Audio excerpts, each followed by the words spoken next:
শাপলা চত্বরে নিহত ৩২ জনের পরিচয় পেয়েছি। Chief prosecutor. ২০১৩ সালের ৫ই মে মতিঝিলের শাপলা চত্বরে হেফাজতে ইসলামের সমাবেশে আইনশৃঙ্খলা রক্ষাকারী বাহিনীর হাতে নিহতদের মধ্যে ৩২ জনের নাম পরিচয় পাওয়া গিয়েছে বলে জানিয়েছেন আন্তর্জাতিক অপরাধ ট্রাইব্যুনালের চিফ প্রসিকিউটর আমিনুল ইসলাম। রোববার ট্রাইব্যুনালের চিফ প্রসিকিউটর কার্যালয়ে সাংবাদিকদের সঙ্গে আলাপকালে তিনি এ তথ্য জানান। চিফ প্রসিকিউটর বলেন, শুধু ঢাকাতেই হত্যার শিকার ৩২ জনের নাম ঠিকানা পাওয়া গেছে। এছাড়া নারায়ণগঞ্জ ও চট্টগ্রাম সহ অনেক জায়গায় মানুষ মারা গেছে।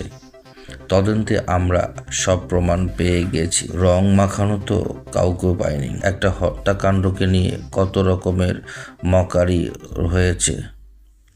মানুষকে হত্যা করে লাশ গুম করে গণকবর দিয়ে সেই লাশ নিয়ে মকারি করা হয়েছে। এই মামলার তদন্ত শেষ পর্যায়ে উল্লেখ করে চিফ আমিনুল ইসলাম বলেন, আমরা আপ্রাণ চেষ্টা করছি ফেয়ার ইনভেস্টিগেশনের, যাতে প্রকৃত শুধু দোষী ব্যক্তি ছাড়া কেউ হয়রানি না হয়। আমরা তদন্তের ৯০% সম্পূর্ণ করেছি। খুব দ্রুতই সম্ভবত ২৭ জনের মধ্যে তদন্ত প্রতিবেদন দাখিল করা হবে।